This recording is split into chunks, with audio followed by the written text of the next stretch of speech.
평안하셨습니까? 송지호입니다. 사회적으로 많은 무리를 일으킨 한 사람이 있었습니다. 그는 사람의 입에 오르내리며 많은 지탄을 받았죠.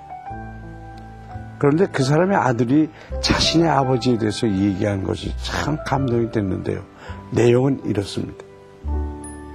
아버지가 사회적으로 얼마나 많은 무리를 일으켰는지, 얼마나 많은 사람들이 아버지를 손가락질하는지 저는 잘 압니다. 그러나 그렇다고 해도 우리 형제들은 아버지를 욕할 수가 없습니다. 오히려 우리 형제들은 아버지를 더 사랑할 수밖에 없습니다. 아버지는 세상 사람들로부터 욕을 먹어가면서 모은 그 큰 돈 한 푼도 당신 자신을 위해서 쓰신 적이 없습니다. 모두 자식들을 위해서 쓰셨습니다. 오늘날 우리가 존재할 수 있게 된 것은 사람들로부터 손가락질 당하시던 아버지께서 우리를 키워주셨기 때문입니다. 여러분, 세상에 완벽한 부모는 없습니다. 부모가 될 수 있는 자격증이라는 것도 없습니다. 하나님께서는 부모의 자격이 완벽하게 갖춰진 사람에게만 자식을 허락하시는 것도 아닙니다. 요즘 아버지 학교다 어머니 학교다 해서 부모님들을 교육시키는 프로그램이 참 많은데요. 그런 프로그램을 통해서 전문적인 지식은 배울 수 있겠죠. 하지만 자식을 향한 내리사랑은 배운다고 해서 생기는 감정이 아닙니다. 비록 부모님의 사랑 표현은 거칠고 정제되지 않은 것일지라도 그 깊이는 어떤 것과 비교할 수 없을 정도로 깊고도 깊습니다. 부모에게 자식은 자신 이상의 존재이기 때문입니다. 오늘 이 시간 우리를 자녀 삼으신 그 주님의 주신 계명을 묵상해 보도록 하십시다.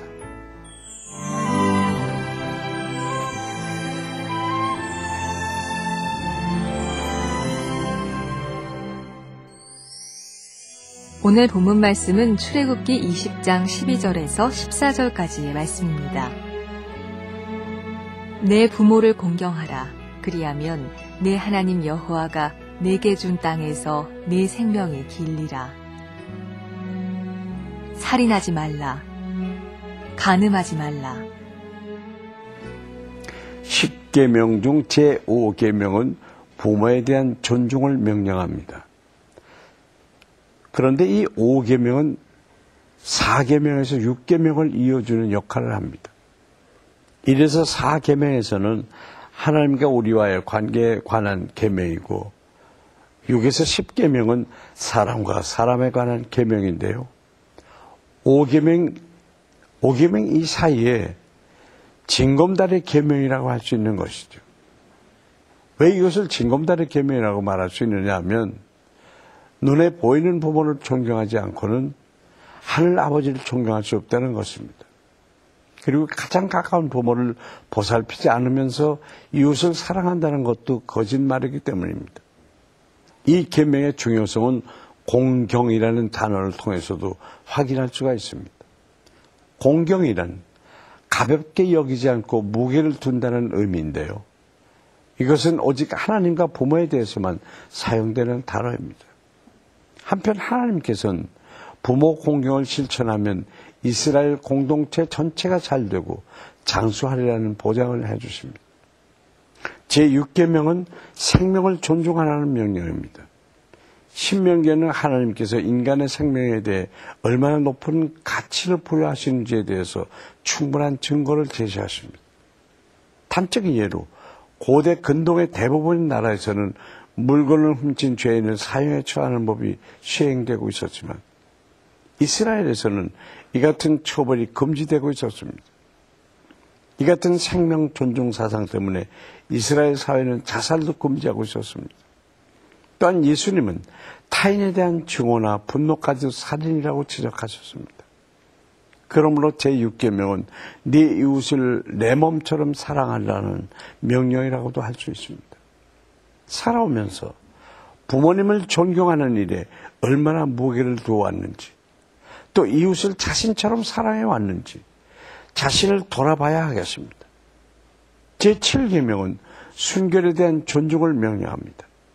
이것은 하나님께서 제정하신 결혼 제도의 신성함을 강조하는 것입니다.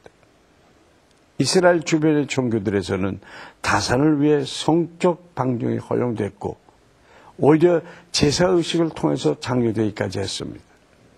그러나 이스라엘에서는 결혼관계를 제외한 모든 성행위를 엄격하게 금지하고 있었습니다. 또한 예수님은 겉으로 드러난 성행위뿐 아니라 마음의 음욕을 품는 것조차 금하라고 하셨습니다. 하나님이 이처럼 결혼의 신성성을 강조하신 이유는 간음이 가족관계의 질서와 평화를 무너뜨릴 뿐 아니라 하나님과의 관계도 단절시키기 때문입니다. 성경에서 결혼이란 단어는 이스라엘과 하나님과의 사랑의 언약관계와 그리스도와 교회 간의 연합을 상징하는 것으로 자주 등장합니다. 그리고 간음이란 말은 이스라엘의 불신앙과 그리스도인의 배도를 나타낼 때 사용됩니다. 그러므로 제7계명은 육체적 순결과 영적 순결을 동시에 강조하는 것이라고 할 수 있습니다. 우리는 그리스도의 신부로서 영혼의 순결을 지키기 위해서 얼마나 노력하고 있는지 스스로 돌아볼 수 있기를 바랍니다.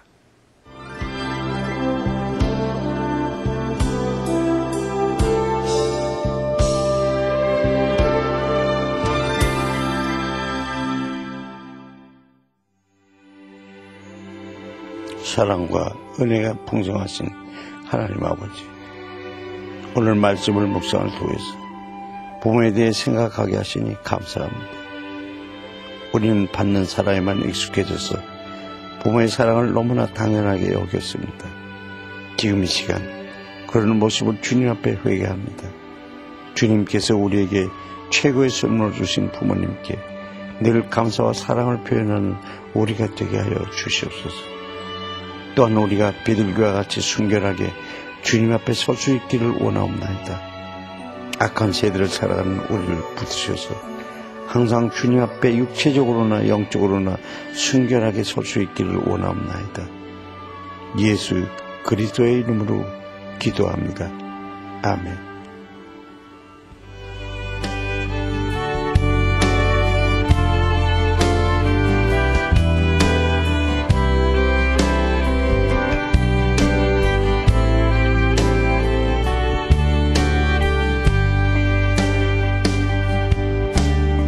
오늘 이 자리에 모인 우리 어린 양 예수 따라가는 무리 되게 하소서.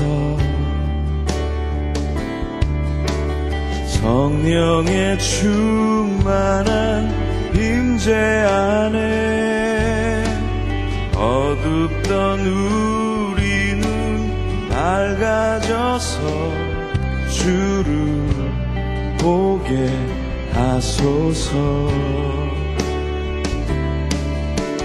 당신의 겸손함, 당신의 거룩함, 당신의 정직함 우리에게 보이사 내 안에 교만함, 내 안에 천박함, 내 안에 거짓됨 모두 벗어버리고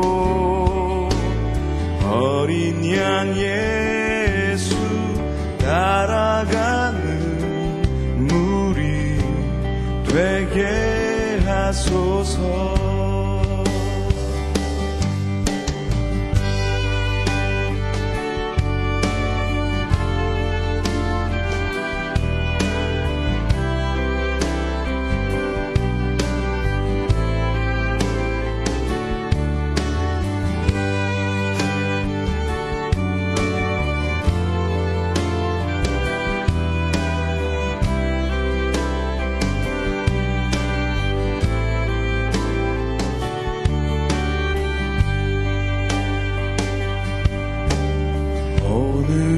자리에 모인 우리 어린 양 예수 따라가는 무리 되게 하소서.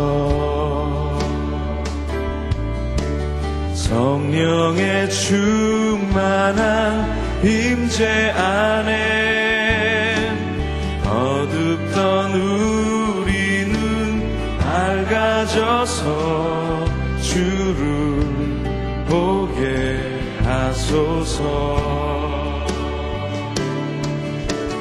당신의 겸손함, 당신의 거룩함, 당신의 정직함 우리에게 보이사 내 안에 교만함, 내 안에 천박함, 내 안에 거짓됨 모두 벗어버리고 어린 양 예수 따라가는 우리 되게 하소서.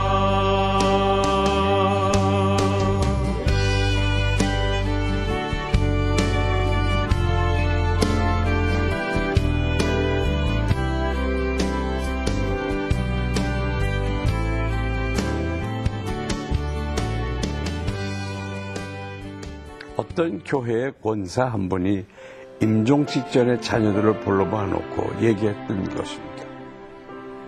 일제시대에 정말 어려워서 먹을 것이 없을 때 내가 시장 골목을 살면서 콩나물을 훔쳐서 너희들을 먹였단다. 내가 떳떳하지 못한 것으로 너희들을 먹여 살렸다는 그 죄책감 때문에 마음의 찔림을 받고 살았어. 세상을 떠나기 전에 너희들의 용서를 구한다. 나를 용서해다오. 이 얘기를 들은 자녀들은 모두 울고 말았습니다. 그리고 그들은 어머니의 손을 확 잡고 말했습니다. 어머니, 용서해달라니요. 그런 사정도 알지 못하고 어머니께 제대로 효도하지 못했던 우리들을 용서해 주십시오. 여러분, 우리를 위해 늘 걱정하시고 기도하시는 부모님에게, 또 사랑하는 자녀들에게 사랑의 고백 한마디를 전하는 봄날처럼 따뜻한 하루가 되시길 바랍니다. 송재의 큐티 동행 오늘 여기서 마치겠습니다. 감사합니다. 안녕히 계십시오.